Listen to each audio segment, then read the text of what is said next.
Well, guys, this show just continues to impress me. There has not been a dud yet this season, and that's pretty rare for TV these days. So, this is kind of a breather episode after the events of Row Hollow, and I think we needed something like this a little, like, episode to sit back and absorb instead of, like, being really tense.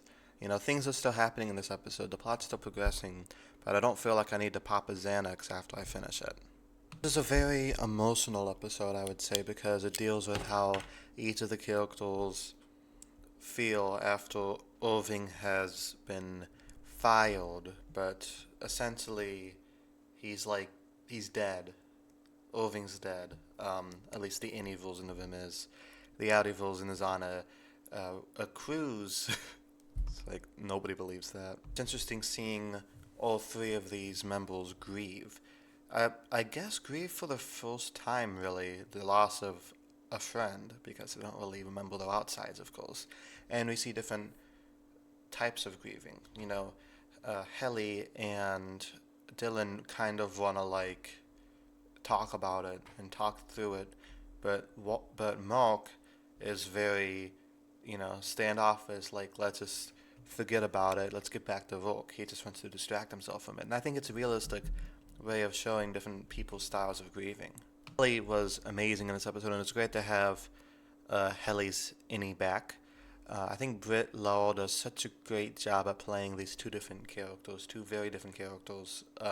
And I think that Audi Helena is there's a lot more like there's a lot more to her Audi than people like to give her credit for. I feel like since the Innie is just your bare emotions without all the baggage of your memories, deep down underneath all that baggage, Helena is a good person.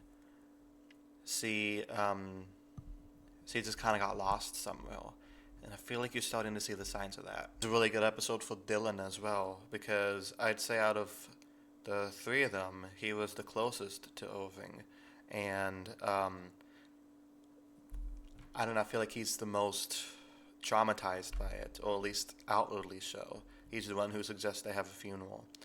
Um, with that ridiculous watermelon head, which is 50% hilarious and 50% horrifying.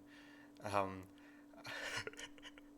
I want to see like John Turturro's reaction to that thing. I think he'd laugh.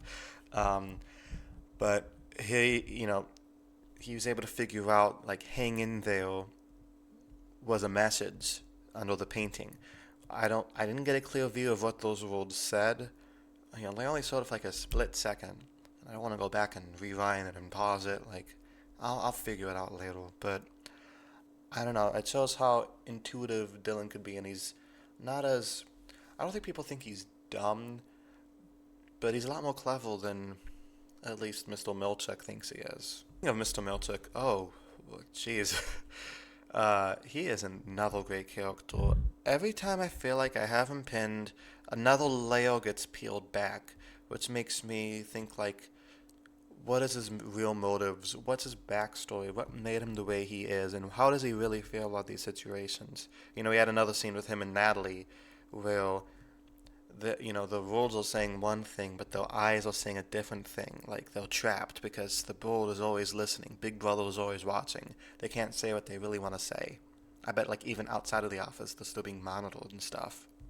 Somebody at the Catan tournament I went to today had a theory with Mr. Milchek and Natalie that they used to be innies, and they like Lumen killed their outies. So the reason why they're so loyal to the company is because they don't want to get switched back into their outies, which is a very terrifying yet intriguing theory. I haven't heard that one before. To be honest, I'm not really on Reddit that much, so maybe somebody else would have came up with that. I like this episode because it focused on both the outies and the innies' lives. I feel like a lot this season, the episodes have either been innie focused or outie focused, but this one kind of combines the two, and I think that makes for good pacing because you just have this fresh balance of both sides, and the luminescent office corridors mix as well with the very dark winter scenes, which I'm pretty sure are filmed in upstate New York. So people who live in upstate New York, is it really that depressing up there? Because it looks like Alaska. I'm intrigued with like Mark's reintegration program with him and that lady who just lives in his basement now, I guess. She's an odd fella. Well, she's an odd lassie, isn't she? Uh, that ending where he kind of flashes back and forth and he sees um, Gemma slash Miss Casey. That was a trippy scene, and it's just very emotional. I think Adam Scott did that scene so well. I do, like I said in my last video, I do like the week wait between episodes. I know it's a hot take, but I love having something to look forward to until next week. Because honestly, this is my favorite TV show right now. This and The Last of Us.